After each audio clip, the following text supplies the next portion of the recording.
Senate President Coco Pimentel also denounced the European Union Parliament for calling for the immediate release of detained Senator De Lima, noting that they should mind their own business. Pimentel said the EU Parliament should know its place in the world. He said it has no right to manage Philippine affairs, hence much more no right to micromanage our country. Pimentel acknowledged that while parliaments are free to air their sentiments, they should stop interfering with internal affairs. He further said that the EU Parliament has crossed the line and urged them to step back and do some soul-searching. Chief Presidential Legal Counsel Salvador Panelo describes as foreign intrusion the European Parliament's call for the release of detained Senator Leila De Lima. The EU earlier approved a joint resolution calling for De Lima's freedom and condemning the war on drugs in the Philippines. Panelo stressed that the EU cannot dictate on the Philippine government on what to do with its constituents facing criminal charges. Meanwhile, the Department of Foreign Affairs assured that the pillars of the criminal justice system remain effective and well-functioning in the Philippines, not only for Senator De Lima but for all. Sweden Velado filed this report. The palace is firm that the European Union Parliament cannot dictate the Philippine government on what to do with individuals facing criminal charges, nor can they interfere with the judicial processes of the country. Presidential Chief Legal Counsel Salvador Panelo says it is foreign interference and the EU should mind their own business. He stated this following the EU Parliament's approval of a joint resolution released on Thursday to call for the immediate release of Senator Leila De Lima. And while detained, the Solon must be granted adequate security and given a fair trial. The European Union also condemns alleged extrajudicial killings in the country brought by the Duterte administration's anti-illegal drug war. But presidential spokesperson Ernesto Abella responded, the EU must respect our judicial process. You know, they simply seem to have a misunderstanding of what's happening to De Lima. The lady is being charged with crime, not political persuasions. So I think they ought to respect that. In a statement released by the Department of Foreign Affairs, allegations of state-sponsored extrajudicial killings are disturbing. The elected members must exert effort to gather accurate information on resolutions in order to avoid the impression of interfering in the internal affairs of non-EU countries such as the Philippines. The pillars of our criminal justice system remain to be effective not only for Senator De Lima but for all. The government is ready and committed to strengthen existing mechanisms for dialogue on human rights with the giant economic bloc. President Duterte recently ratified the Philippines-EU Partnership and Cooperation Agreement. It will serve as a general framework for relations between the Philippines and the European Union. For PTV News, Sweden Velado. Malacanang slammed Vice President Leni Robredo over her unfounded allegations against the Duterte administration. The palace was reacting to the address of Robredo at the 60th annual meeting of the UN Commission on Narcotic Drugs via a video message that highlights alleged rights abuses in President Rodrigo Duterte's anti-illegal drugs campaign. Again, here's Sweden Velado with the details. The palace once again expressed dismay over Magdalo Representative Gary Alejano's filing of impeachment complaint, which presidential spokesperson Ernesto Abella classified as part of an orchestrated effort of a well-funded destabilization campaign against President Rodrigo Duterte. He believes the campaign has provoked abrupt reaction and unwarranted threats from the European Union, including a video at the UN that damaged the reputation of the Philippine National Police. He was referring to the recorded video message sent by Vice President Leni Robredo to the 60th meeting of the UN Commission on Narcotic Drugs. She mentioned that the body count due to drug-related killings keep growing and around 7,000 people have already been killed in summary executions. But records of the PNP Directorate for Operations show that the figure mentioned is a sum total of around 2,500 individuals killed in anti-illegal drug operations from July 1, 2016 to January 24, 2017, and more than 4,500 people killed in murder cases such as road rage murders and crimes of passion. Abella said while Robredo has the right to speak freely on matter of public concern, she must also be careful with her statements. And while the president previously ruled out her involvement in the destabilization plot, Robredo's video message lambasting the administration's war on drugs and Alejano's filing of impeachment complaints, which happened on the same day, seems too neat to be written off as mere coincidence. Abella thinks Robredo may have played into the hands of people who wish to use her to discredit the current administration. For PTV News, Sweden, Velado. Hinimok ni Solicitor General Jose Calida ang mga Pilipino na patuloy na suportahan ang Pangulong Duterte at ang mga plano nito para sa ikabubuti ng ating bansa.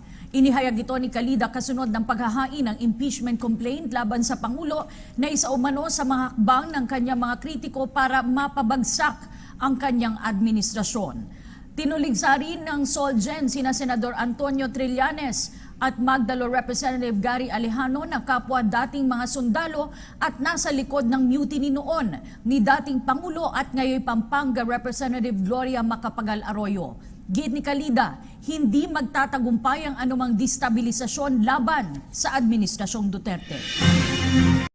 Inuligsa ng Department of Justice ang panawagan ng European Union dahil sa palayain. Itong si Senadora Laila de Lima ay kay Justice Secretary Vitaliano Aguirre, walang jurisdiksyon ang EU na panghimasukan ang panloob na usapin ng Pilipinas. Binigyan din ng kalihim na paglabag sa soberenya ang hakbang nito ng EU. Udanag na paulat na gagawa ng resolusyon ang mga mambabatas ng EU upang hilingin ang agarang pagpapalaya kay De Lima dahil hindi raw patas ang mga isinampang kaso laban kay De Lima. Umalma rin ang ilang mambabatas sa hirit ng European Parliament na agad palayain si Senadora Laila de Lima. Ayon kay Senate President Coco Pimentel, walang karapatan ng European Parliament na pangunahan ang Pilipinas at makialam sa mga panloob na usapin ng bansa. Ani Pimentel, bagamat may karapatan ang Parliament na magpahayag ng kanilang mga sentimiento sa iba't ibang usapin, hindi pa rin ito dapat nang hihimasok sa mga isyong kinahaharap ng isang bansa. Git naman ni Senate Majority Leader Tito Soto, ang naturang pahayag ng Parliament ay maliwanag na pagpapakita ng anyay kayabangan sa kapangyarihan.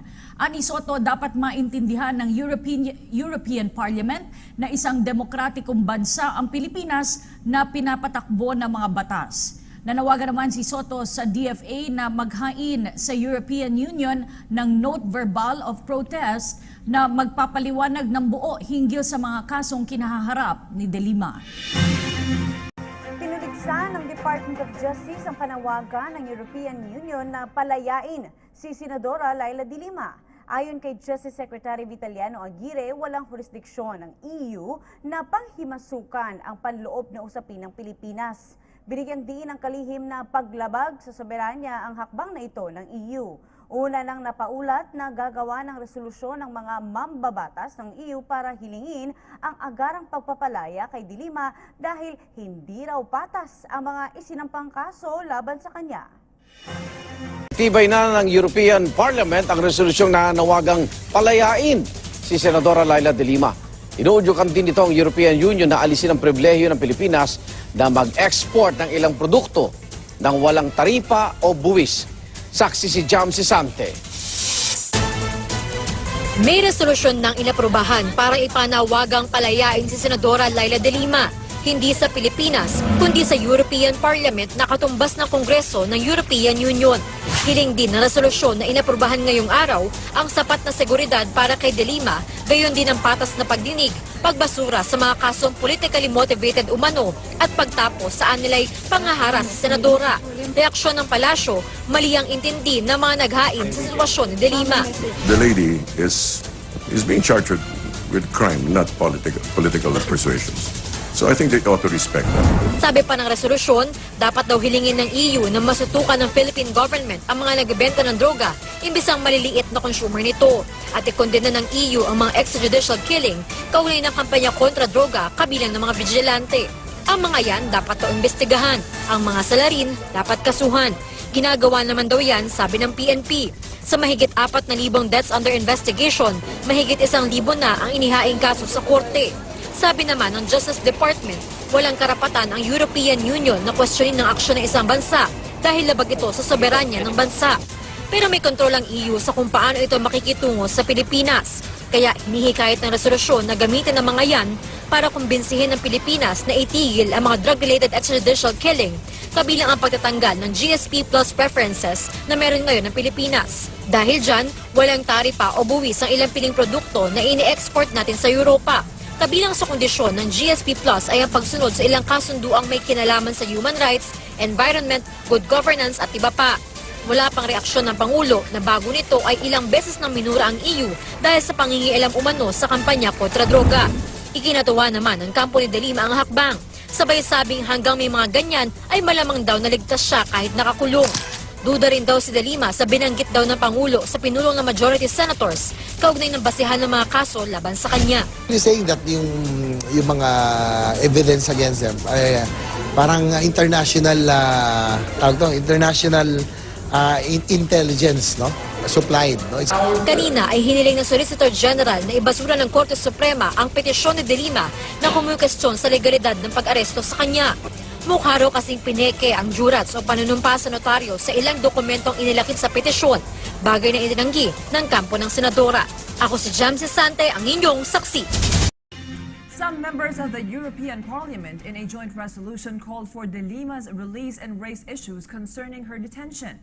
In response, the Malacanang urged the European Parliament to respect the circumstances that led to the arrest of De Lima over drug-related cases. Presidential spokesman Ernesto Abella assured the European Parliament that the drug cases were not politically motivated. De Lima was arrested on February 24. The senator claimed she was President Duterte's first political prisoner, even though Malacanang officials repeatedly denied that politics was behind the charges against her. Nakahanap ng kakampi si Senador Leila De Lima sa ilang mambabatas, hindi lang ng Pilipinas kundi ng European Union. Naghain sila ng panukala sa European Parliament para mag-issue ito ng panawagan para agad na palayain mula sa pagkakakulong ang senadora, bigyan siya ng sapat na seguridad, siguruhing patas ang pagdinig sa kaso laban sa kanya, ibasura ang anilay politically motivated charges sa senadora at itigil ang pangaharas sa kanya. Dapat din daw sabihan ng European Parliament ang Pilipinas na unahin ito ang paglaban sa drug trafficking networks at drug lords imbes sa mga maliliit na taong gumagamit ng droga. Nais din nilang ideklara ng European Parliament ang pagkondena sa malaking bilang ng extrajudicial killings kaugnay ng kampanya kontra droga. Nakatakdang talakayin ngayong araw ng European Parliament ang panukalang ito. Magkakaiba ang reaksyon dito ng ilang kasamahan ni De Lima sa Senado. If they will push through with their idea or their desire to conduct an independent investigation about this case, I would also welcome it. They should respect our judicial system and our judicial process. I think kung pagdating sa due process, maandar na yan ngayon. Sabi ng Malacanang, mali ang intindi ng ilang European parliamentarian sa sitwasyon ni De Lima. The lady is being charged with crime, not political persuasions. So I think they ought to respect that. Ayon naman kay Justice Secretary Vitaliano Aguirre, walang karapatan ang European Union na makialam at questionin ng aksyon ng isang bansa dahil labag ito sa soberanya ng bansa. Wala pang reaksyon si Pangulong Duterte tungkol sa hakbang ng ilang miyembro ng European Parliament, pero matatanda ang ilang beses na niyang minura at ininsulto ang European Union dahil sa umunoy pakikialam nito sa Pilipinas at sa kanyang giyera kontra droga. Sa isang pahayag, sinabi naman ni De Lima na hanggat naririnig at naaalala daw siya at hanggat binabantayan ng global community ang patayan sa bansa at panggigipit sa kanya, malamang daw ay ligtas siya kahit siya'y nakakulong. Kanina, hiniling ng Solicitor General na ibasura ng Korte Suprema ang petisyon ni De Lima na kumukestyon sa legalidad ng pag-aresto sa kanya. Mukha daw kasing pineke ang jurats o panunumpa sa notaryo sa ilang dokumentong kasama sa petisyon, bagay na itinanggi ng kampo ng senadora. Even if it was correct, hindi naman na-invalidate yung petition. It only subjects the notary to parang sanction. Pero I'm sure hindi tama yun. Dahil hindi gagawin ng notary yung kung hindi talaga humarap sa kanya sa senadora. Jamsi Sante, Nakatutok, 24 Oras. Paniwala ni House Speaker Pantaleon Alvarez, bahagi raw ang impeachment complaint laban kay Pangulong Duterte sa planong iluklok sa pwesto si Vice President Leni Robredo. Sa panayam ng programang News TV Quick Response Team kay Alvarez, sinabi niyang tila nagmamadali raw si Robredo na humalili sa Pangulo. Wala pang bagong pahayag ang Vice-Presidente sa komentong ito ni Alvarez. Anything is possible, ano? Kasi nga, merong isang babae dyan na nagmamadali, gustong pumalit sa ating Pangulo. Pwede po na merong destabilization. Pinatutungkalan niyo po ay si Vice President Robredo po. What we have feared has come. My arrest is an appalling sign of the return of a power-hungry, morally bankrupt, and abusive government. As we expected, the Department of Justice filed criminal cases against me based on manufactured stories accusing me of involvement in the drug trade. According to the mastermind of the filing of cases against me, none other than the President Rodrigo Duterte, she has to face the music. It took months to develop the case. They really have such nerve, all of them. Of course, it would take you this long to manufacture lies against me. There must be so much fentanyl in Mr. Duterte's brain for him to have the gall to boast of the testimonies of their witnesses who are convicted drug lords and whose statements contradict each other. Liars, hypocrites. As reward for testifying against me, this administration, through the Department of Justice, restored the privileges of his inmates, the very same privileges that I put an end to during my term as the Secretary of Justice. The revolting plan: convicted criminals become state witnesses so they can be exonerated from their crimes. They are not the heroes of this administration is forcing us to believe. Where else in the world have you seen drug lords turn into state witnesses? All they have ever done is to follow the badly written script of this administration, to pin me down with baseless accusations for their personal gain. In the very beginning, we have seen the brand of injustice his regime is pushing for. As they continue to malign and persecute me, meanwhile, Mr. Vitaliano Aguirre of the DOJ cuddled prisoners in exchange for their testimonies, and Solicitor General Jose Calida sought the acquittal of the convicted kidnapper and indicted mastermind of pork barrel scandal, Janet Lim Napoles. From the very beginning, I knew that this regime would not seek true justice. The filing of criminal cases against me is only the fulfillment of Mr. Duterte's fixation for revenge against me because of my investigation of the Davao Death Squad when I was then the chairperson of the Commission on Human Rights. The Filipino people know your style, Mr. President, to put the rule of law in your hands, silence your critics, and destroy those who will go against your caprices. Actually, this should no longer surprise us.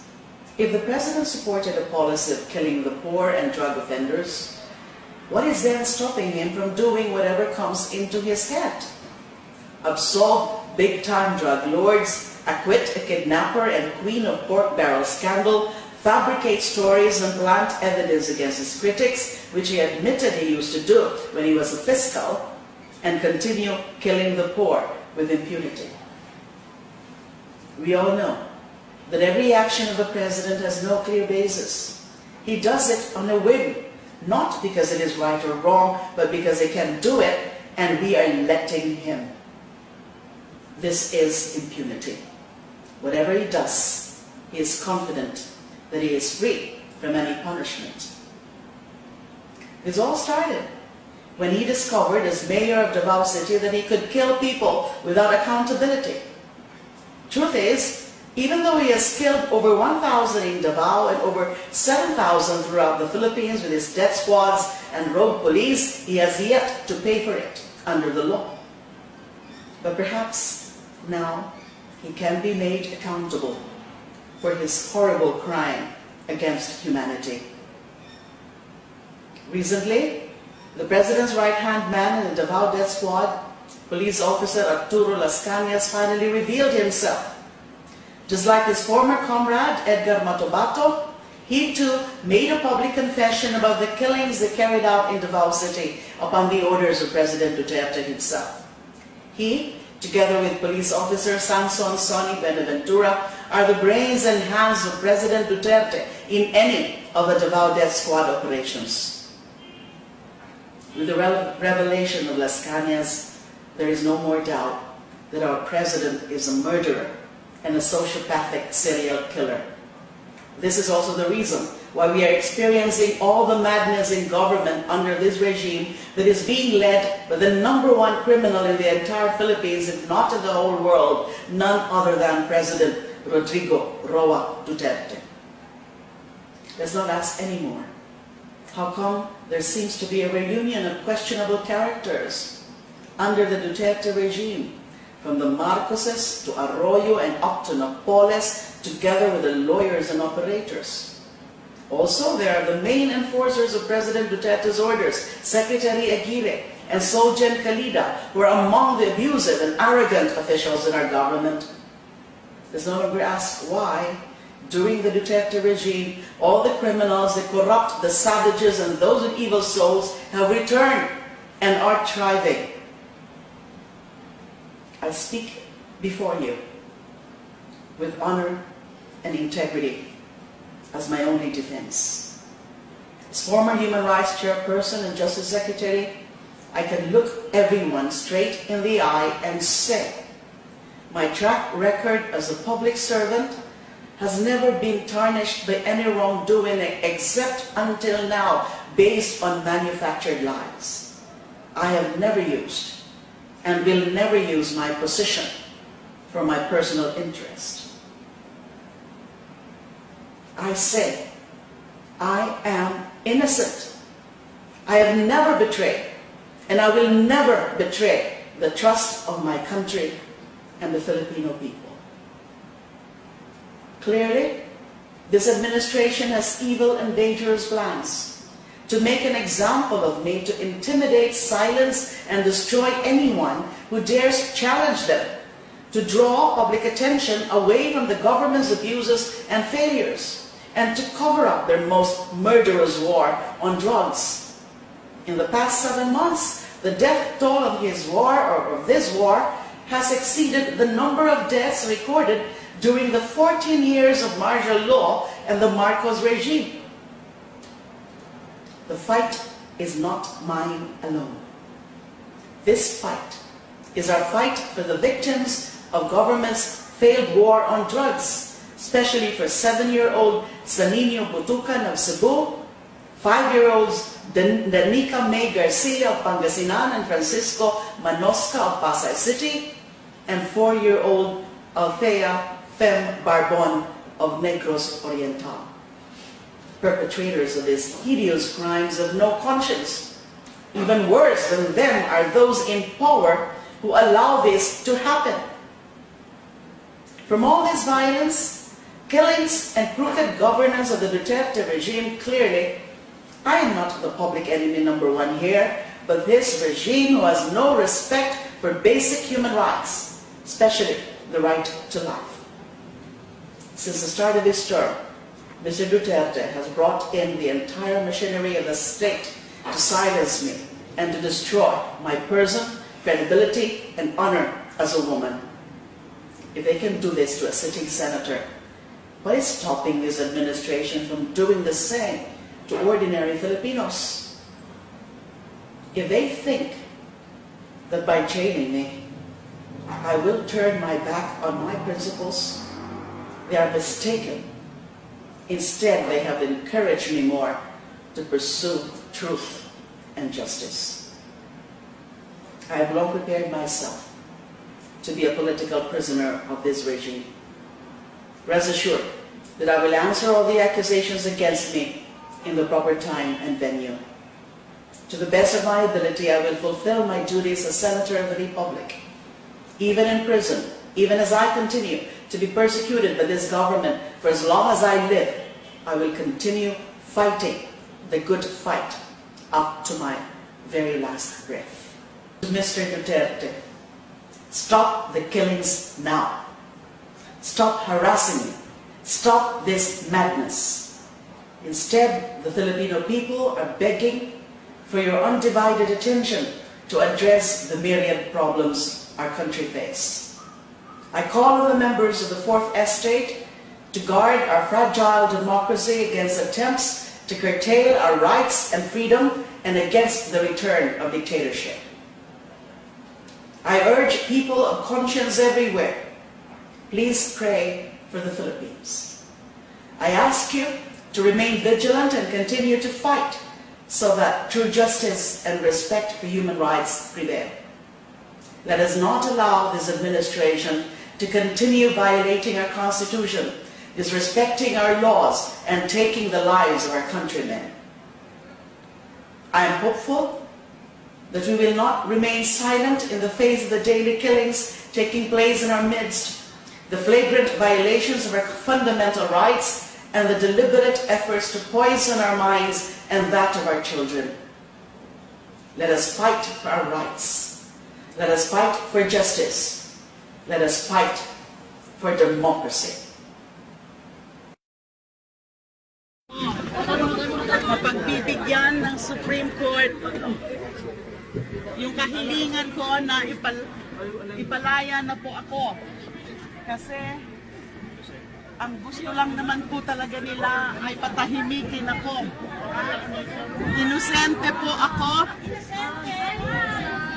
Hindi po ako drug lord or drug queen. Hindi po ako corrupt. Hindi po ako ng tao.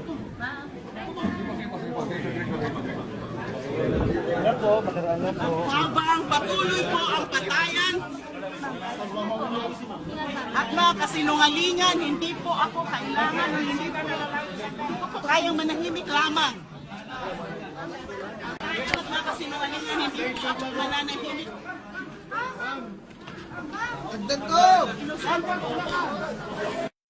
Cash remittances of overseas Filipinos also grew by 8.6% in January, amounting to $2 billion.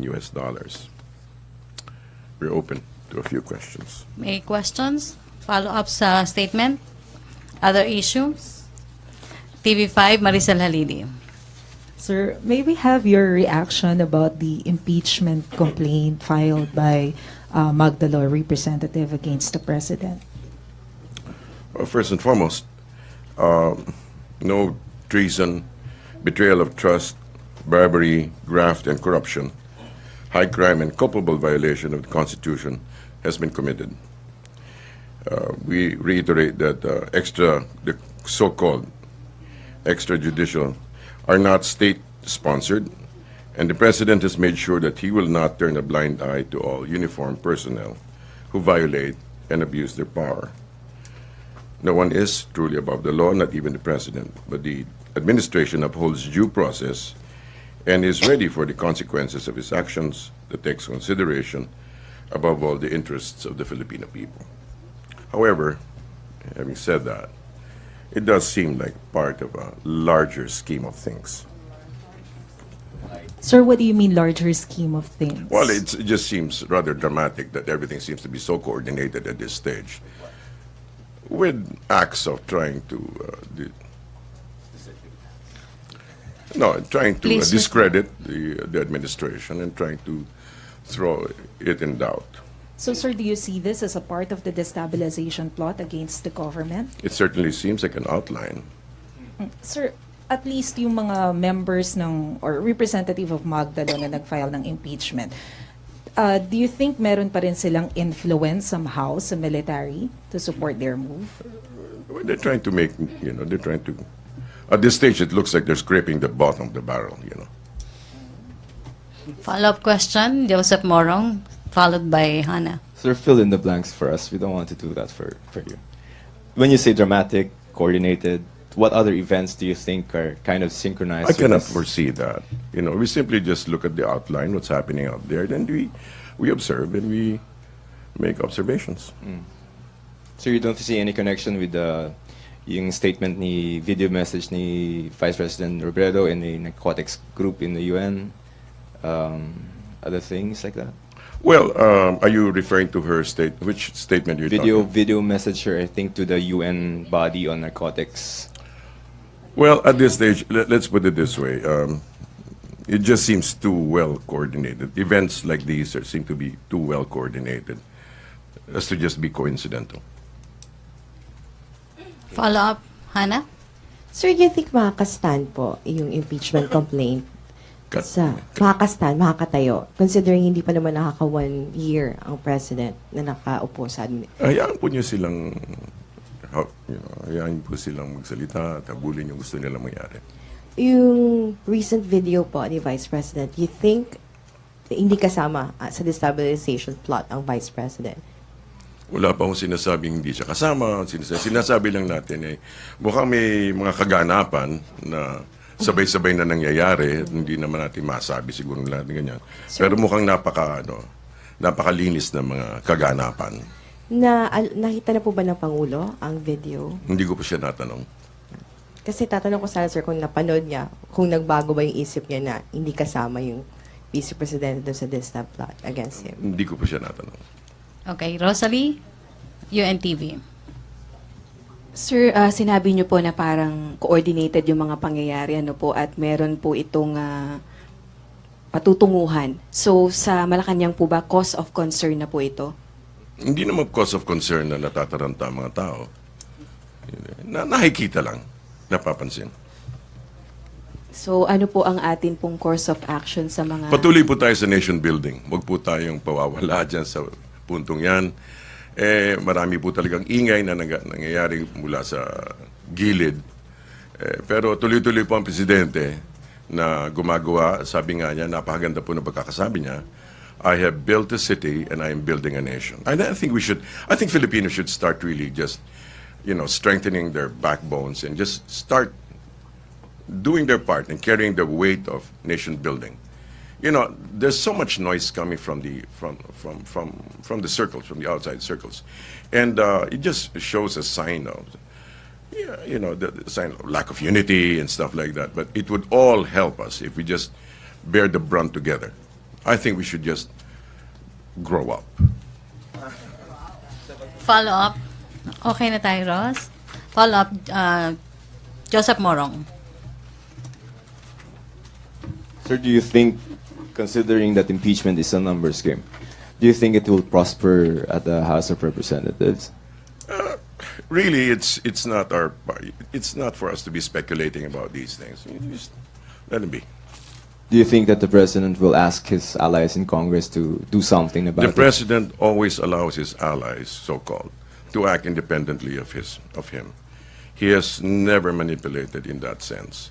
The way political intrigues are usually sown. No.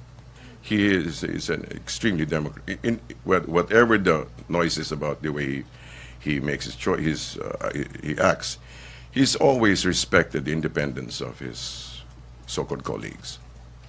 Okay. Other issue or no more questions? Other issue, okay. TV5, Maricel Halili. Sir, may we have the details about the dinner of the president with some senators? How come that some other senators are excluded from... I don't know about the exclusion, but definitely I think the inquirer should check their copy. Yes, I mean, you said that I described the dinner as private and lovely. I said lively. There's a world of difference between I and O. Okay, sir, what was discussed during the dinner, sir? Kasi is it a loyalty check? Just to clarify. No, I think J.B. Ejercito, Senator Ejercito was very clear about that. They discussed a number of items.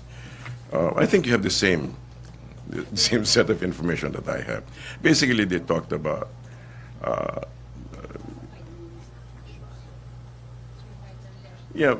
legislative issues. There was nothing. It was not called in order to find out, like you said, loyalty check. It was updating. Here's a microphone. Question. Hannah. Sir, updating of what po? You said updating. Not loyalty check. Yung mga, hold on.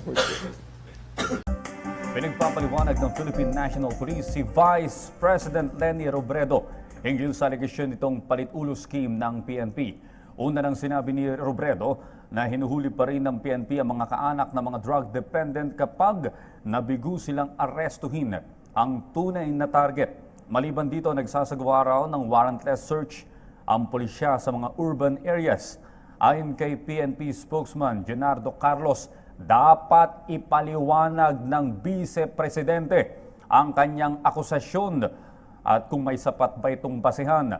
Nilinaw naman ni Carlos na hindi kailanman hinuhuli ng PNP ang mga taong wala sa kanilang listahan. The Philippine National Police is asking Vice President Leni Robredo to provide details on her palit-ulo allegation in connection with the anti-illegal drugs campaign of the government. PNP spokesperson Junardo Carlos said that if true, such practice is not condoned by the AFP. According to Robredo, the scheme involves the apprehension of relatives if the wanted drug suspects cannot be found. The vice president has also accused the police of abuses, including warrantless searches in urban poor areas in Metro Manila. Yung pong sinasabing palit-ulo na kung wala, hindi pumunta yung drug suspect o yung drug personality, ang kapalit ay yung kamag-anak. Clearly, hindi ito tama. Kung ito'y nangyayari o nangyari, ang hiling namin ay maging specific para yung, kasi hindi nga ito sanction.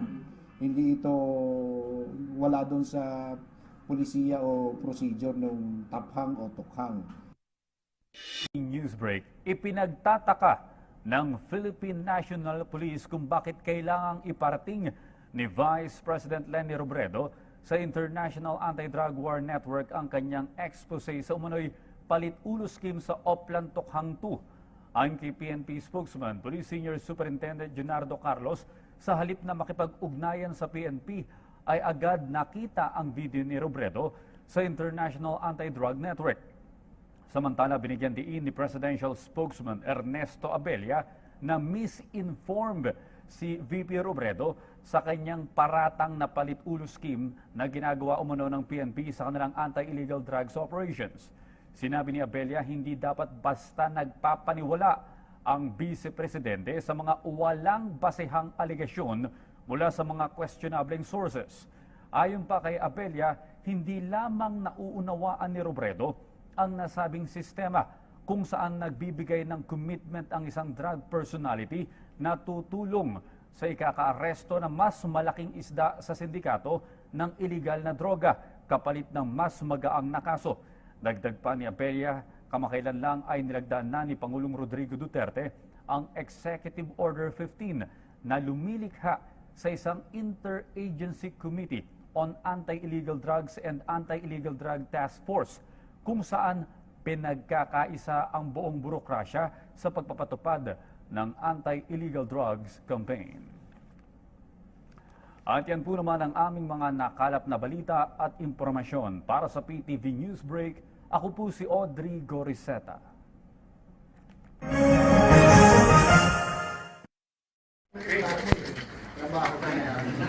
Bayet. Pwede mo tayo magda? Wait.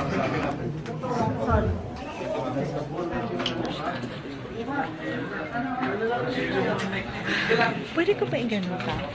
No more na. Because I started like this. Pero if this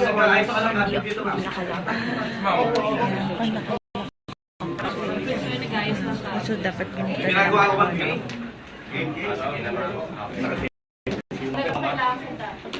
May monitor ko yung ano na.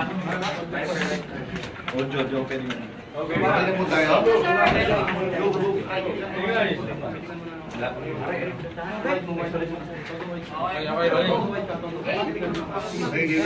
Yes, sir. Rolling. Magandang umaga po sa ating lahat. Ako po si dating Representative Francisco Ashley Asidillo.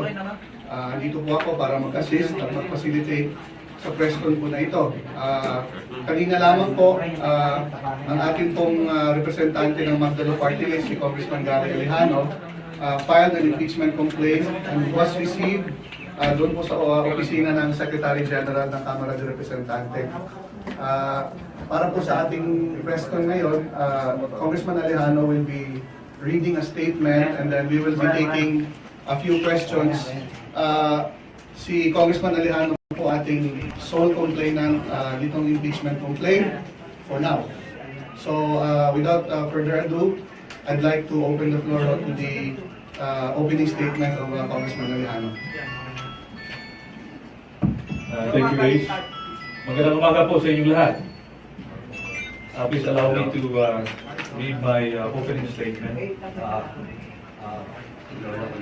Kami po ay naniniwala na si Pangulong Duterte ay hindi nararapat na manungkulan bilang pinakamataas na opisyal ng ating bansa. Kaya po kami ay naghain ng impeachment complaint sa kadahilan ng ito. Ayon sa aming inihaing reklamo, naniniwala kami na dahil sa mga krimen at mga paglabag sa ating saligang batas ang Pangulong. Number 2, engaging in bribery, betrayal of public trust. Kung ang kami po ay nahaharap sa napakabigat na batas ay ilalaban hindi lamang kundi pati rin dito ang ating mga paaralan at ang nakakarami na hindi ibinoto, hindi sumusuporta at hindi sang-ayon sa mga pulisiya at kalakaran sa ilalim ni Pangulong Duterte. Marami sa ating mga kababayan ay kumakapit pa rin sa mga binitawang pangako na gagawing pagbabago ng Pangulo. Pero ang reklamo pong ito, tinutumpok niya ang mga nagawang krimen at paglabag sa konstitusyon ng Pangulo na siya ang dapat at napapatupad at magtatanggol. Panalangin po namin na sana ang laban na ito ay tatawid at makapag-impluensya sa hanay ng mga miyembro ng Kamara de Representante para magpirma at suportahan ang impeachment complaint. Ang Magdalo po ay mayroon kaya sa pagtayo at pagsuporta sa mga reforma at inisyatibong para sa ikabubuti ng ating bansa at ang bayan. Layo namin sa reklamong ito na maging bihikulo para sa ating mga kapwa Pilipino na magkaroon ng boses laban sa mga abuso at krimen ng Pangulong Duterte. Ang aming tungkulin sa araw na ito ay maging tagapagbigay daan ng makasaysayan at makatuwid ang kagustuhan at pagpasya ng talal ng mga representante sa Kongreso. Administrasyon ang tuong demokratiko at naniniwala sa pananagutan. Wala silang dapat isipin kundi ang hakbang na ito ay naayon sa saligang batas at sa sistema ng demokrasya. Nalabag sa batas o labas sa konstitusyon sa aming patuloy na oposisyon sa dating mayor ng Duterte sa amin at layo nating mapanagot siya sa kanyang mga nagawang. Magandang umaga po.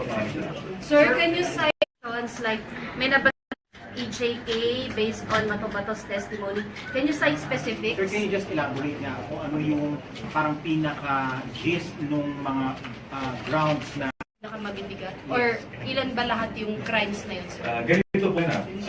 Of course, mga nilalaman ang impeachment complaint. Pero gusto ko lang ibigyan ng konting detalye. Unang-una, ang yung pagpapatay ng kapwa Pilipino tayo sa ngayon. No? Pagpapatay sa ngayon. Nakakabahan 30,000, 30,000, 50,000 na mamatay upang tayo tumayo at lumaban. Pangalan na na-death squad ng panahon ni Dennis Tisha. Dahil naniniwala sa bansang ito, sa Pilipinas, napapaloob ko dito ang kanyang bank accounts.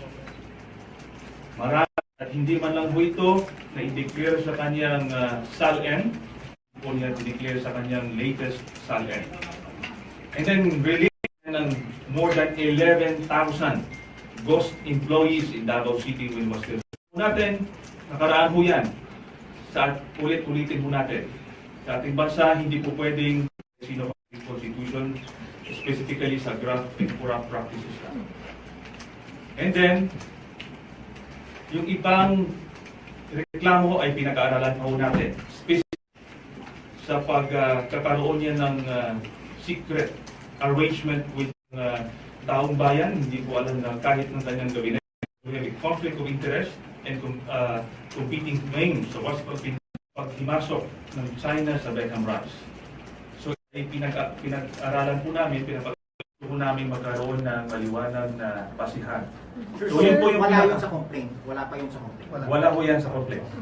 In the process ng impeachment. Or will you file a separate complaint for that?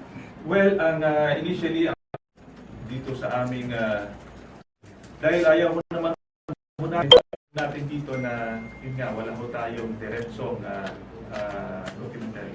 But how confident?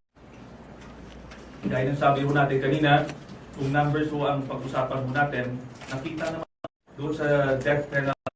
So kung yun ang basihan ho natin, uphill battle ho tayo.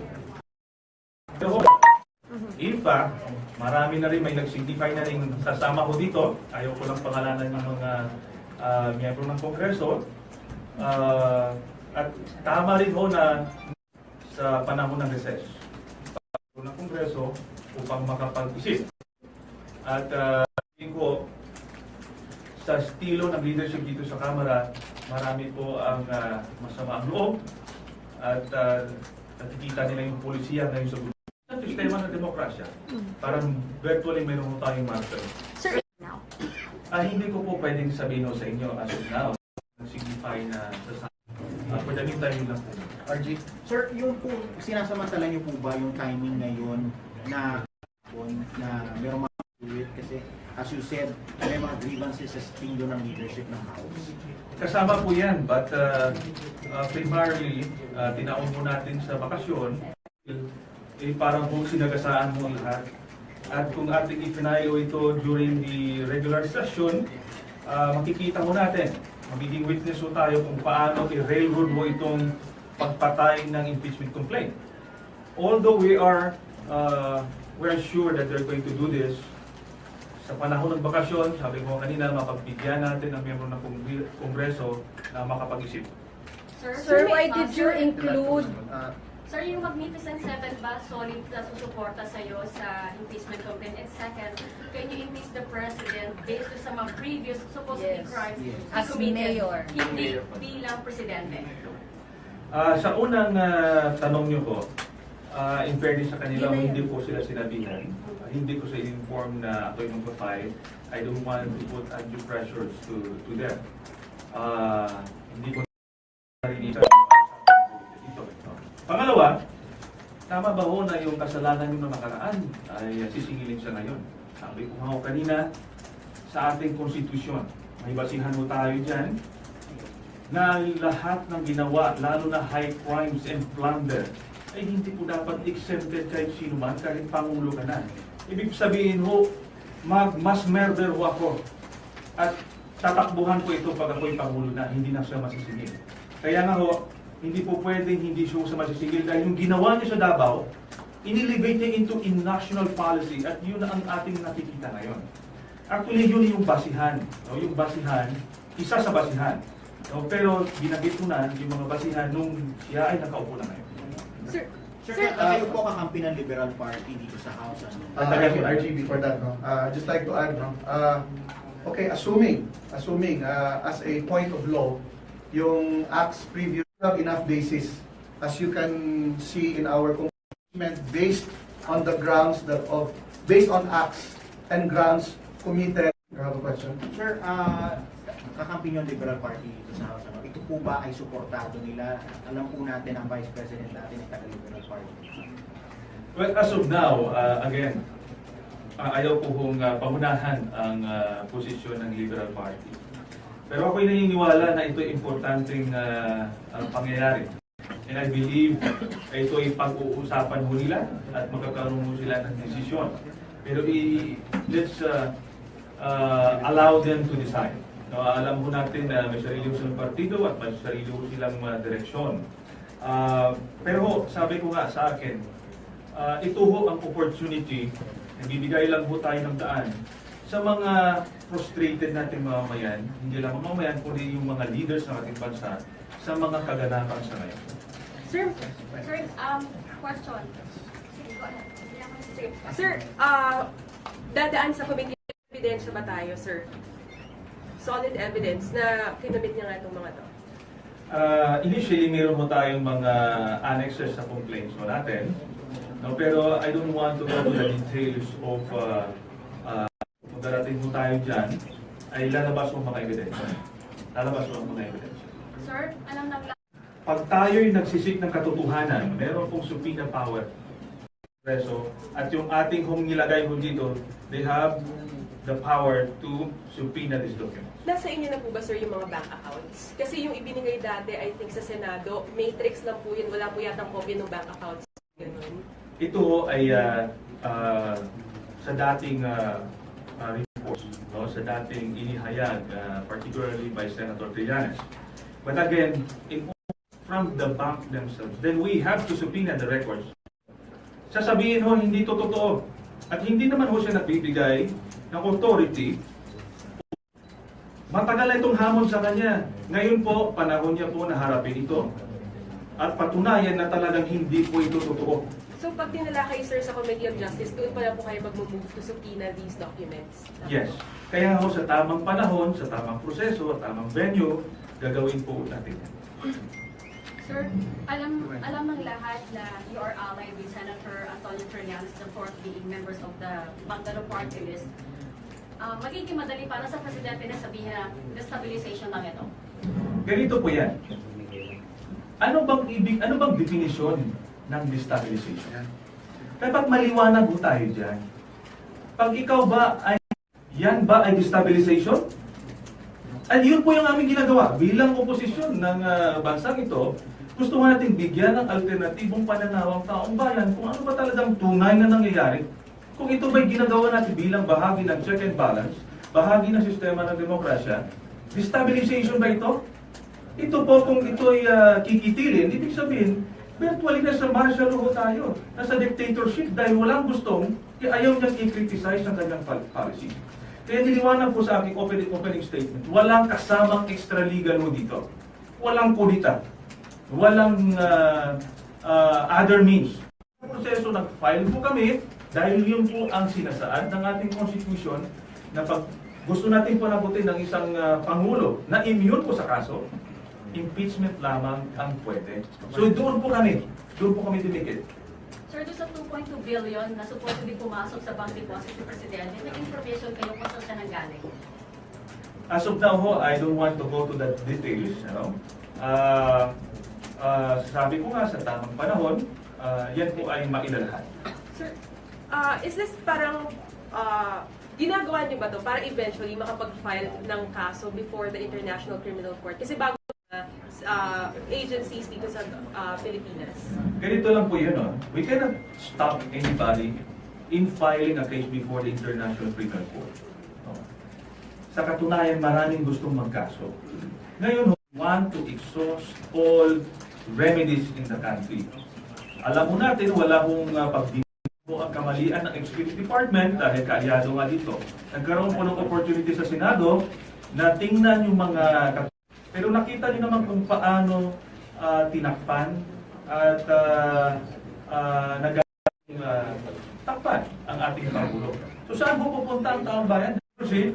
But they cannot convict the President. Sir, kung matalo po ang impeachment complaint dito sa Kongreso, iakyat niyo na po ba sa ICC?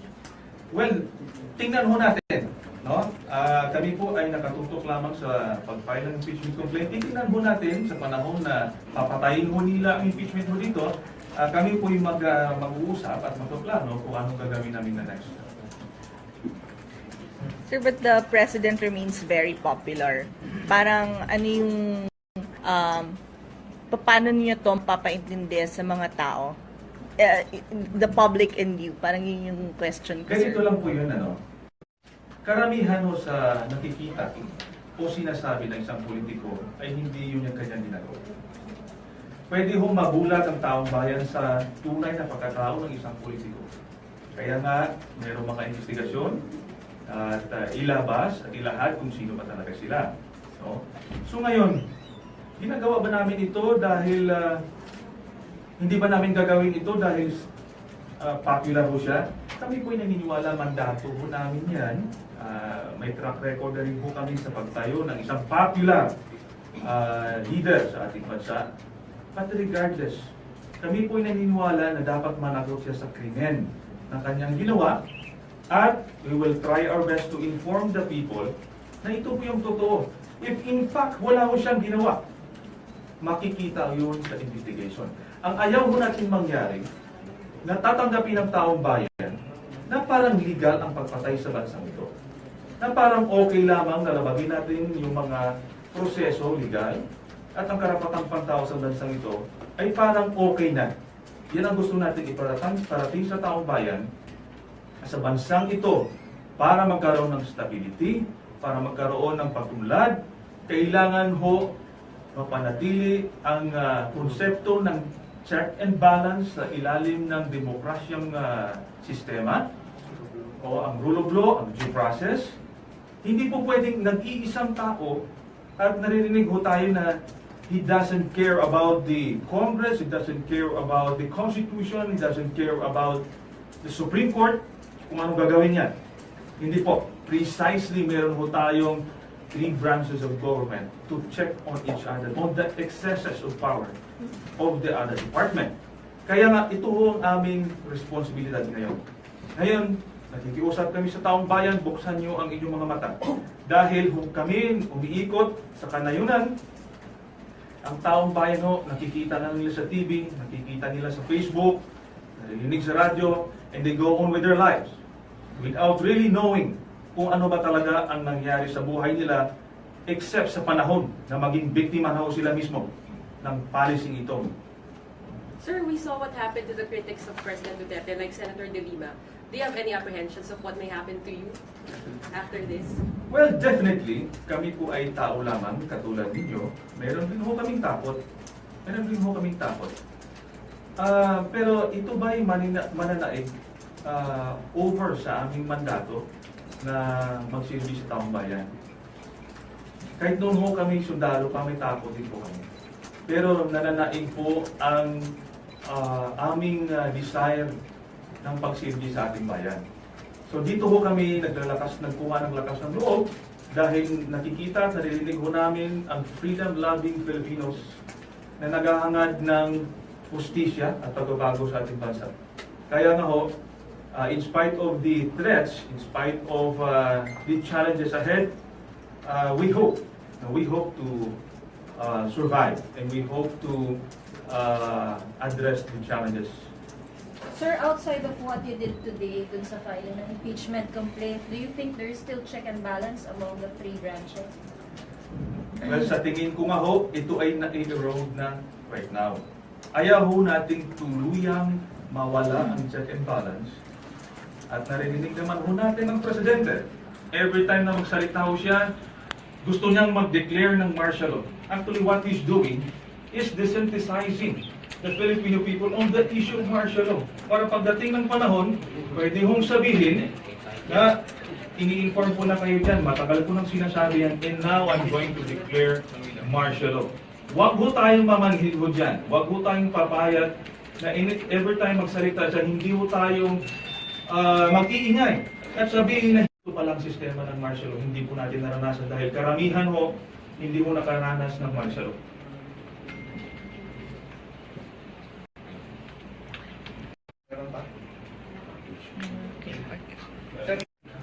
Ayon ho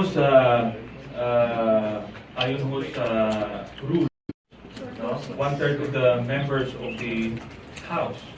So kung meron ho tayong 293, more or ang kailangan ho nating pirma ho dito para umusad ho ito without going through the Committee on Justice, going through the deliberation of the committee, at diretso na po itong ipasa sa Senado.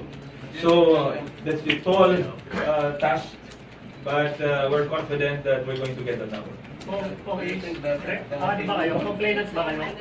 Congressman kasi bigyan. Hindi po ako proper party. Hindi na po ako nagsisilbi sa Kongreso. Kaya nga. Pwede naman kayo maging complainant. Hindi na kayo Magkasama naman ho kami.